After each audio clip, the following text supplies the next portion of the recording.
Buenas tardes, amados hermanos, que el Señor les bendiga en esta hora. Vamos a continuar con la enseñanza, ¿verdad?, que estamos llevando a cabo con relación a las profecías, cómo deben darse estas, cómo deben de ser, ¿sí? Porque volvemos a retomar el asunto. Es Dios el que habla por medio del hombre, no es el hombre el que habla diciendo que Dios me dijo esto, porque hoy en día pues hay hombres, ¿verdad?, que nos dicen: Dios te va a colmar de bendiciones, Dios te va a dar bendición, espera la bendición que Dios te va a dar. Bueno, sí, la Biblia nos enseña que la bendición que Dios nos vaya a dar, siempre Dios es específico en qué bendición nos va a dar. Si hablamos de que Dios nos va a colmar de bendiciones hoy, desde que nos levantamos, ya es una bendición de Dios. Desde el momento que vemos que nuestra familia están todos tranquilos, es otra bendición. Vemos nuestro refrigerador, nuestra alacena, vemos comida, pues todo aparece, todos esos son bendiciones de Dios. ¿Qué más queremos? Tenemos nuestro trabajo, tenemos algunas cosillas por ahí, ¿verdad?, que podemos disfrutar. Esas son bendiciones de Dios. Además, la palabra de Dios dice: buscad primeramente el reino de Dios y su justicia, y después que hayas conseguido eso, que hayas conquistado el reino de Dios, todas las cosas que tú anheles, que tú sueñes, que tú tengas ilusión, te vendrán por añadidura. No esperen a que venga un mequetrefe de falso profeta a decirte que Dios te va a dar ricas bendiciones. Primero conquista el reino de Dios y su justicia, para que todo lo que desees en la vida te venga por añadidura de parte de Dios. ¿Cómo lo va a hacer Él? Quién sabe, porque Él tiene sus métodos. Pero esa es la profecía, así es como se debe de llevar a cabo, amados hermanos. Busca de esa manera la parte profética del Señor. Habíamos hablado que a Israel le había dicho Dios: primero va a venir, te va a atacar Asiria, después te va a tocar atacar Egipto, después de Egipto, ¿sí?, y Asiria, traigo a Babilonia para que te ataque. Pero después, en el capítulo 13 de Isaías, el versículo 12 dice: he aquí, yo despierto contra ellos, o sea, contra Babilonia, a los medos y a los persas, ¿sí?, que no se ocuparán de plata ni codiciarán el oro. Lo único que van a querer es destruirte. Pero los medos y los persas traen un propósito muy bonito de restaurar a Israel de todo ese asedio, de todo ese cautiverio que durante varios años, durante 70 años lo vivieron. Pero aquí hay algo muy interesante. En el versículo 13 de este mismo capítulo nos dice: porque haré estremecer los cielos y la tierra se moverá de su lugar. Mucha atención con esto: la tierra se moverá de su lugar en la indignación de Jehová de los ejércitos, en el día del ardor de su ira. Amados hermanos, en el 11 de marzo del 2011, todos tenemos sabido que hubo un gran tsunami en Japón, ¿sí? Y los científicos dicen que debido a ese tsunami, con un terremoto de 9 grados en la escala de Richter, o sea, lo máximo, ¿sí?, no ha habido otro terremoto de 9 grados, y sobre todo en el fondo del mar, provocó que el eje de la Tierra se moviera. ¿Qué ocasionó con esto? Que al moverse el eje de la Tierra empezara a girar un poquito más rápida. Por eso hoy en día los días se ven más cortos, porque los días pues no nos alcanzan, ni la noche, nos dormimos sin sueño y nos levantamos con sueño, ¿sí?, porque los tiempos han cambiado considerablemente. Las olas del mar de ese tsunami tuvieron una altura de 10 metros, ¿sí? Entonces fue de grande magnitud, y sobre todo esto sucedió para que se cumpliera lo dicho por nuestro Señor Jesucristo en el libro de Mateo, en su capítulo 24, versículo 22, que dice 22, dice, y si aquellos días no fueren acortados, nadie sería salvo, mas por causa de los escogidos, aquellos días serán acortados. O sea, estos días se han acortado.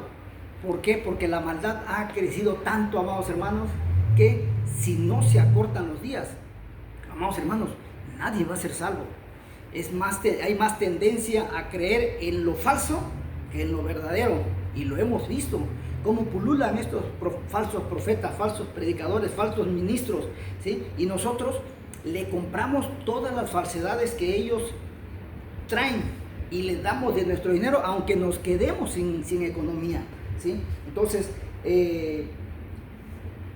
la tierra se movería, dice, como testimonio de lo que Dios va a hacer en el ardor de su ira. Ahora bien, el profeta nos dice que después del cautiverio babilónico vendrían los medos y los persas. O sea, miren cómo en un lapso de tiempo, cómo Dios manifestó todo lo que estaba por acontecer. Después de Babilonia vienen los medos y los persas. Isaías 13:17, ¿verdad? Que nos dice también, 13:17 nos comenta, sí, aquí yo despierto a los medos que vienen sobre los... Babilonia sería totalmente destruida. Del versículo 19 al versículo 22 del mismo capítulo, Dios dice que Babilonia sería totalmente destruida y no se volvería a saber más de ella. ¿Sí? Babilonia tipifica a Satanás como el anticristo, ¿sí? Porque de ella va a salir el anticristo. Isaías 14, del 3 al 21. Hay algo interesante también, porque dice que 3 reyes pasarán por Babilonia durante el cautiverio de Judá. 3 reyes de Babilonia. ¿Y quiénes fueron esos reyes? Primero fue Nabucodonosor, que fue el primer rey el que los cautivó. Pero después, acuérdense que Nabucodonosor, en un sueño que tiene de un árbol frondoso y que ahí se ponían las aves del campo y abajo pastaban los animales, dice, Daniel le dice, esos sueños contra ti, porque vas a dejar de estar entre los seres humanos. ¿Y qué fue lo que pasó? Nabucodonosor al año se convirtió prácticamente en un animal, y anduvo en el monte como si fuera una bestia. Pero en ese tiempo, cuando ya no había rey en Babilonia, su hijo Evil-Merodach toma el reino durante los 7 años que Nabucodonosor se va a su destierro, ¿sí? A la selva, convertido prácticamente en un animal, ¿sí? Pero matan al hijo, a Evil-Merodach, lo matan, ¿sí? Y queda en su lugar, regresa nuevamente Nabucodonosor, solamente por 3 meses, que es cuando se arrepiente, ¿verdad? Como lo dice las Sagradas Escrituras, pero solamente dura 3 meses en el reino. Pero ya su hijo Evil-Merodach estaba muerto, ya lo habían matado. Muere Nabucodonosor y entonces su nieto Belsasar es el que toma su lugar. Y a los 3 años de haber tomado Belsasar el reino de Babilonia, es cuando sucede la mano que escribe sobre la pared, ¿verdad? Mené, mené, tekel, uparsin, ¿sí? Tu reino ha sido traspasado, se lo han dado a los medos y los persas, y esa noche los medos y los persas atacaron Babilonia y la derrotaron, y comienza el reino de los medos y los persas, tal como se lo había señalado Daniel a Nabucodonosor en aquel sueño que tuvo de la estatua la cabeza era de oro, que era Babilonia, pero atrás de ti viene un reino más inferior, ¿sí? Que son los 2 brazos. 2 brazos, ¿por qué? Porque uno representaba a Darío, rey de Media, y el otro representaba a Ciro, rey de Persia. 2 reyes se iban a unir para atacar a Babilonia y derrotarlo, ¿sí?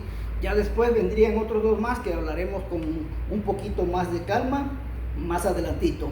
3 reyes entonces de Babilonia: Nabucodonosor, su hijo Evil-Merodach y su nieto Belsasar, ¿sí?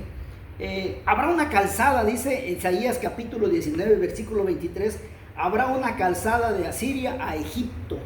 Es algo sorprendente, miren, en Francia e Inglaterra, son dos naciones que están divididas por el canal de Suez. Entonces, como era complicado hacer los tráficos, ¿sí?, el hombre llegó a pensar hacer algo verdaderamente increíble. El canal de Suez tiene aproximadamente 70 metros de ancho por 30 metros de profundidad. Por lanchas era muy complicado. Hacer un puente también era muy complicado. Pero ¿saben qué hicieron? De Francia y de Inglaterra hubo un grupo de trabajadores que hicieron un túnel por debajo del canal, ¿sí?, a 100 metros. Y otro por parte de Inglaterra, y se unieron los dos por debajo de la tierra. ¿Y qué fue lo que hicieron allí? Con material de hormigón, que después explicaremos eso, hicieron una calzada para trenes. Entonces pasan los trenes subterráneos, pasa de Francia a Inglaterra, recorre toda Europa ese tren, llega hasta el otro lado por Siria, y de Siria, amados hermanos, cruza todo el Medio Oriente hasta llegar a Egipto. Lo que dice Isaías 19:23 se cumple cuando dice: en aquel tiempo habrá una calzada de Egipto a Asiria, y asirios entrarán en Egipto y egipcios en Asiria, y los egipcios servirán con los asirios a Jehová. O sea, de una u otra manera sirven a Jehová.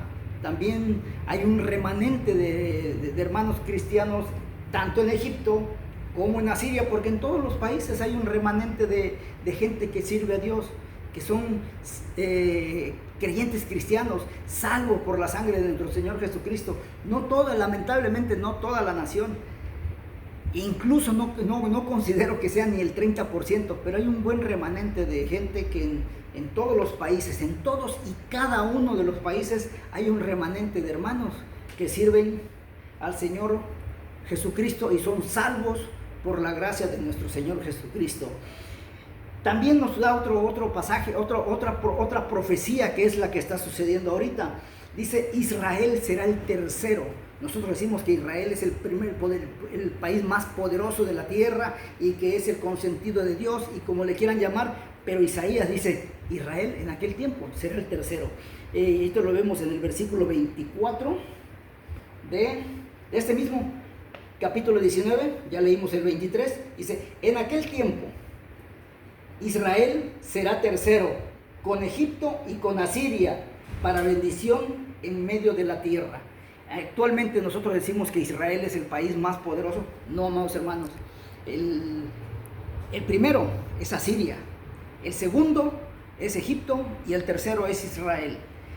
Y me adelanto un poquito porque hay 5 países en todo el mundo, en todo el planeta, en este planeta Tierra, que son, apocalípticamente hablando, son los considerados más importantes del mundo.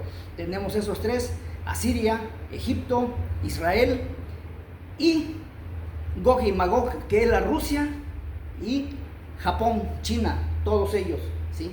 Todos ellos, esos son los 5 países más importantes que hay en el mundo. Los demás, llámese Estados Unidos, llámese Venezuela, llámese Colombia, llámese Francia, llámese España, llámese Italia, llámese como se llame, o del otro lado del mundo, que el Líbano, hermanos, todos ellos solamente son comparsa del pueblo de esas 5 naciones, porque esas son las naciones más poderosas, apocalípticamente hablando, dentro de este mundo.